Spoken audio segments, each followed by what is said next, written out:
আজকে চলো দেখি যদি কম্বিনেশন স্কিন হয় আর ফাইন লাইন্স থাকে তাহলে বেসটাকে কিভাবে ফ্ললেস করা যায়। বেস স্টার্ট করার আগে আপির ফেসটাকে খুব ভালো মতো ময়শ্চারাইজ করে নিয়েছি। একটা গ্রিপি প্রাইমার ইউজ করেছি সো দ্যাট বেসটা স্টিক থাকে। কালার কারেক্টার ইউজ করে নিয়েছি আর অবশ্যই সেটা লাইটলি পাউডার দিয়ে সেট করে নিতে হবে। এই দুটো ফাউন্ডেশন আমি মিক্স করে নিয়েছি সো দ্যাট আমি আমার ডিজায়ার্ড বেসটা পাই। কনসিলারের আগে লিকুইড ব্লাশটা দিয়ে নিলাম। আন্ডার আইতে ফাইন লাইন্স থাকলে খুব লাইটলি কনসিলার দিতে হয়। অ্যাট ফার্স্ট আমি সুন্দর করে আঙ্গুল দিয়ে ব্লেন্ড করে নিলাম, তারপরে ব্রাশ দিয়ে ব্লেন্ড করলাম। এরপর কিউটিপ দিয়ে ফাইন লাইন্সের যে কনসিলার গুলা সেট হয়ে যাচ্ছিল সেগুলো আমি রিমুভ করে দিলাম। ফাইন লাইন্স থাকলে অবশ্যই প্রেস পাউডার ইউজ করে কনসিলারটা সেট করতে হবে instead of baking. Rest of the face loose powder দিয়ে সেট করে নিয়েছি। আর এখন পাউডার ব্রনজার আর পাউডার ব্লাশ অ্যাপ্লাই করে নিলাম। আপি লাভস ব্লাশ ব্লাইন্ডনেস, তাই একটু বেশি করে অ্যাপ্লাই করে দিলাম। অ্যান্ড দেন ভালো মতো একটু সেটিং স্প্রে দিয়ে দিলাম so that all powder products can melt together. So if you have little bit of matured skin and fine lines, you can try these techniques. You will get an amazing base. Your fine lines won't crease and will look more natural. আপির অনেক sensitive আইস, seriously অনেক প্যারা দিয়েছিল eye makeup করার সময়। ওর আইস খালি watery হয়ে যাচ্ছিল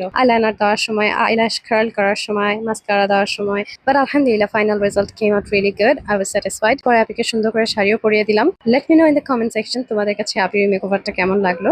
আর চলো এখন দেখে আসি ফাইনাল লুকটা।